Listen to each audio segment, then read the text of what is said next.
So here's a hill I would normally panic about on the Beamer, but not today, Sonny Jim, not today.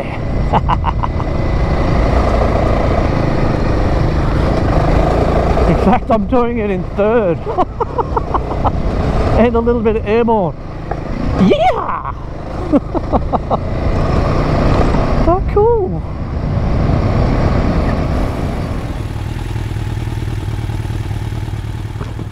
Guess who's back? Me! I haven't been on the road for 5 months because I've traded in the BMW for the brand new Royal Enfield 450. So I picked her up just a few days ago.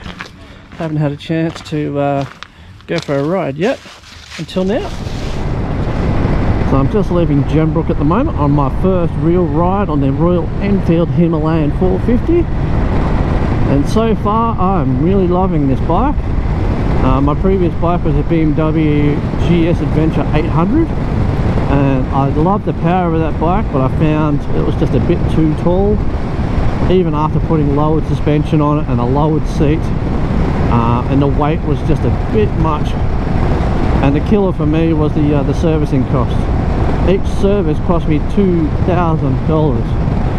Yes, you heard that correctly, $2,000. So after they got me the second time, I'm like, nah, I think it's time to go. So I traded Betty back in 1st of March, which seems like an eternity ago. And I picked up this bike on Friday, so the 1st of May I think it was, or 2nd of May, somewhere around there. Haven't had a chance to ride it till now, so I've taken a day off work. Couldn't have asked for a better day. Look at this, absolutely gorgeous. It's a little bit cold. It says it's 18 degrees, but yeah, nah. Alright, so just turning right here on a road called the Pack Track. So this will lead you into Bunyip State Park. Gorgeous, gorgeous morning. We're only just a few minutes into the Bunyip State Park, and it's just gorgeous. So this bike, it's handling very, very well. So just on a light dirt road, so nothing hard, basically just a gravel dirt road. But it's very nimble, I have to say that. It's compared to the 800, where that thing would just plow through anything. I'm finding the RE or Indy just very nimble. So it's very, very pleasant so far.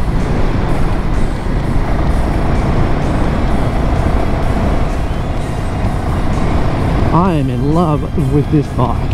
It is absolutely amazing. It just handles the gravel road, dirt road, which is really easy in the first place, but it just handles this thing really well. And I think it also helps coming from a much larger bike from the 800. So you see all these advertisements from the manufacturers saying, oh, you know, buy the biggest BMW, I think 1300 or 1250, and then the Africa Twin and so on. But bigger is not better, I have to say that, because I'm finding this little bike much, much easier to handle for the kind of style I want to ride. So, you know, the big adventure bikes, yes, they're good for long touring, but as soon as you get them off-road, they can be a bit of a handful. Like some people, or some people can ride it really well off-road, but I'm guessing there's a big portion of people out there, like myself, who obviously don't have the skill to handle a big machine going up big hills, rocky terrain, sandy terrain. So most people just kind of stick to the light road like this, or tarmac, and just do long distance traveling. But this bike is amazing. I'm loving it. I'll see you soon.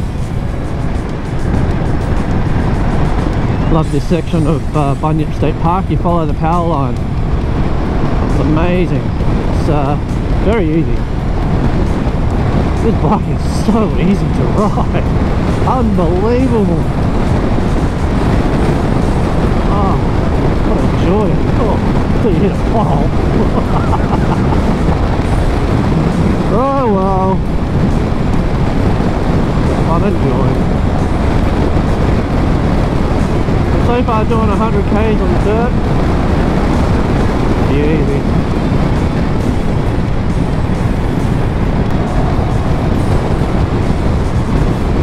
And I gotta say, doing it on stock tyres, I know I've said it before, but this thing handles better than an 800 with knobblies on it. Mind you, that's to my abilities.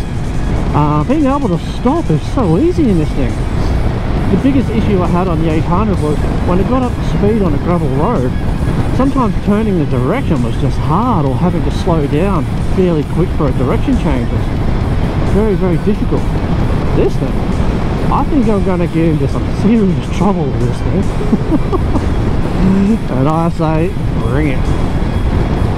Oh, look at this. Fun. Just trying to fit too much airborne. Whee!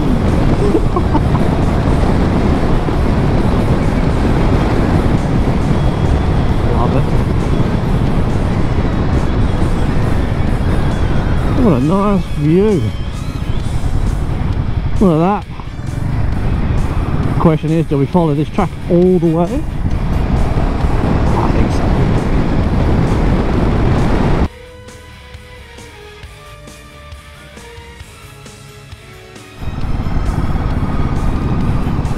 Hello, Momo. We've got caramel, we've got dark chocolate, and I think we've got a milk chocolate over there too.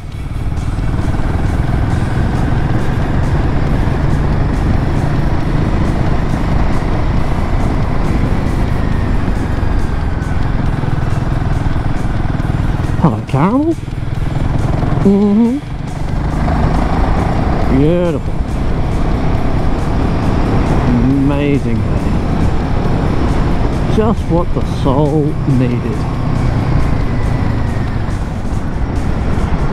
Very, very nice. How good is that? Peaceful out here, that's for sure. Although dealing with the cow smell, yeah, not sure. Although my wife does say I don't smell any better, so yeah.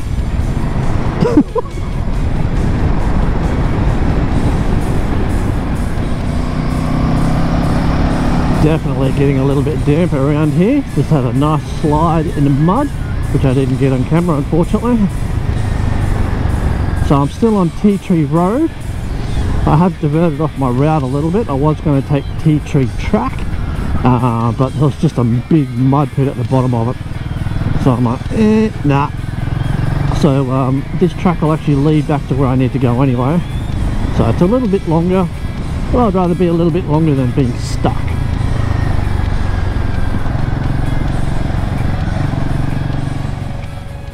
Just pulled over here, just on the corner of Tea Tree Road and Forest Road.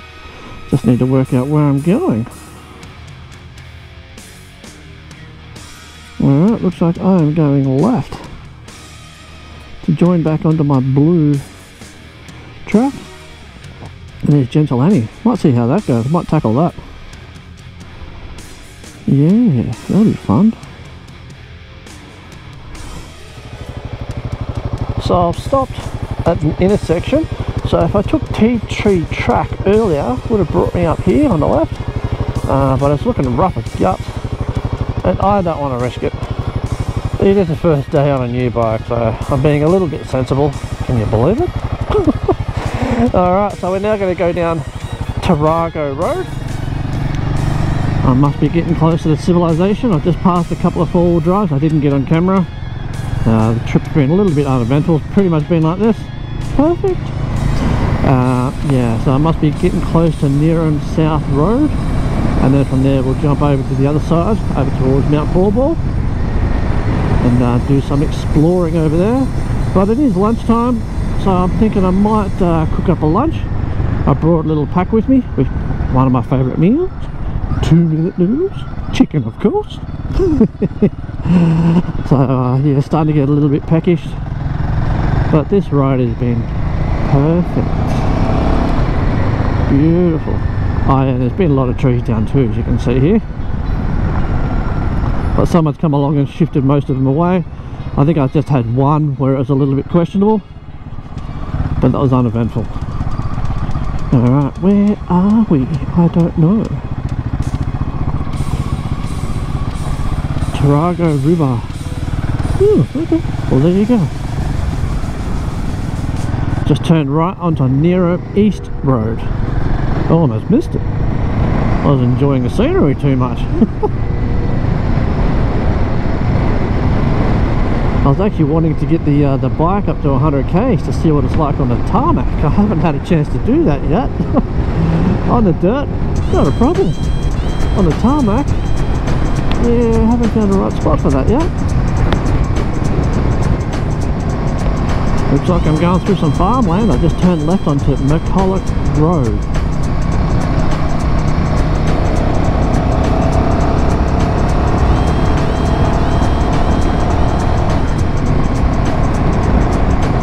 Let's follow this for the next few kilometres, I guess.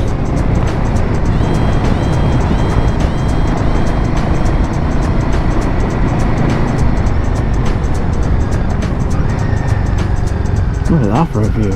Wow. Pretty special.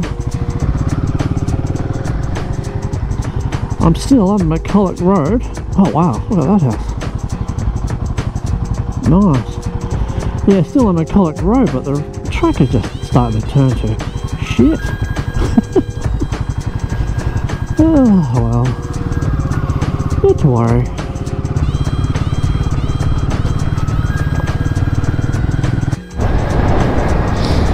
I'm going to follow this track until we get to a river. I think there's a river a couple of kilometres up ahead, and then pull over and cook up some lunch. I was just quite surprised that this road just suddenly went track.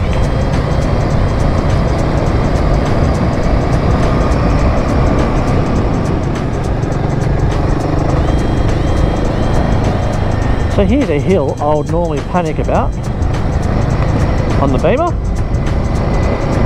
Not today, Sonny Jim. Not today.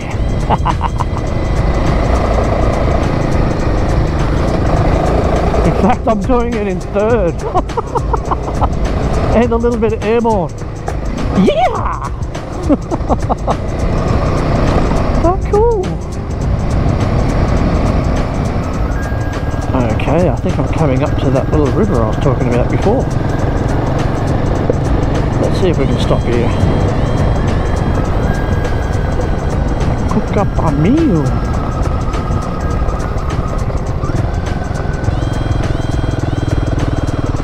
What have we got?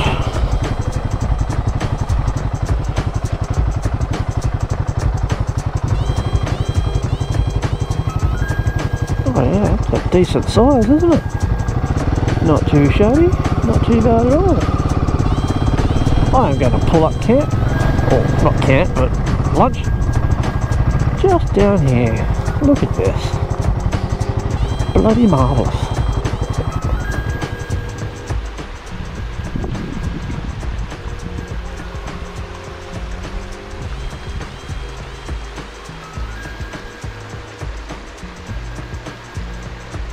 Found this absolute amazing spot for lunch right by the river.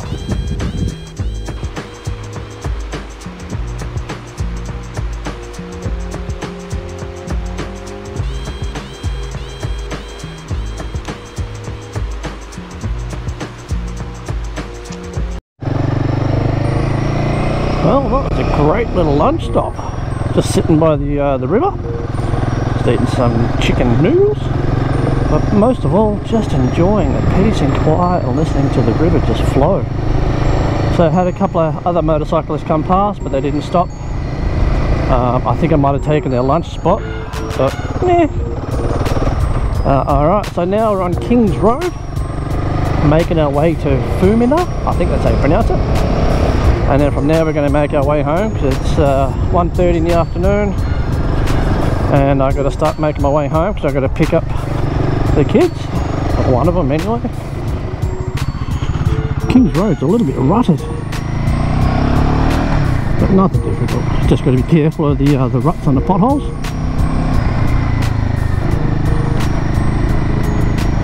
Gorgeous.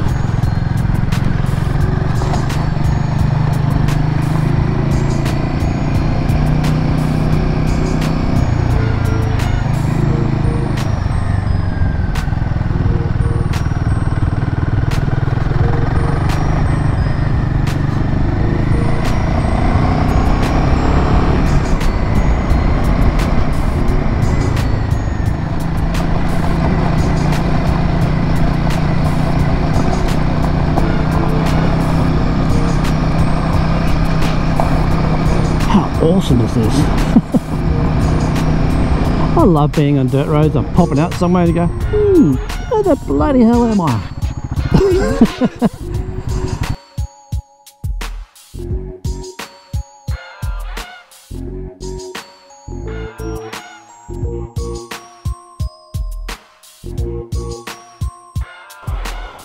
Thought I'd change the battery with a view.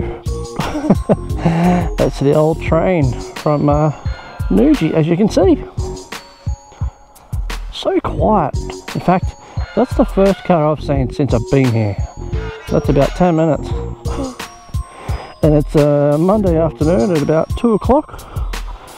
And this is a sleepy town.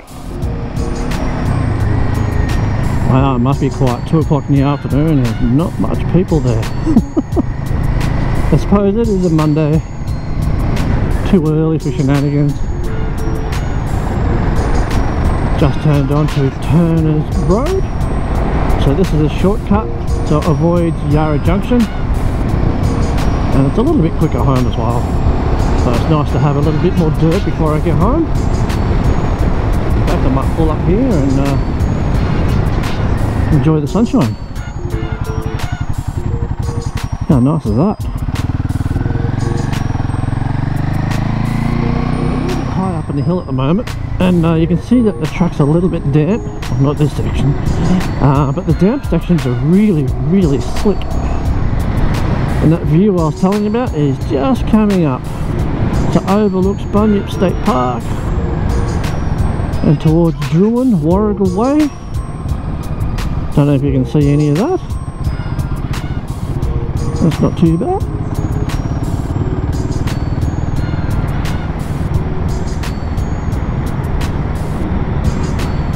You can see the power lines where it was earlier. So I've almost done a full loop now. So basically I started in this state park, and I'll finish it up in the state park as well. Okay, we've just entered the last stretch. We're now in Kirkhill National Park, which is just before Jenbrook. So on that note, I'm going to end this video. So I hope everyone's enjoyed the video so far, and it was nice exploring some of these new tracks I've never been on before, especially near Kings Road where I had lunch. That little track was amazing. In fact, I'm going to do that again. So until next time, see you all later. Thank you.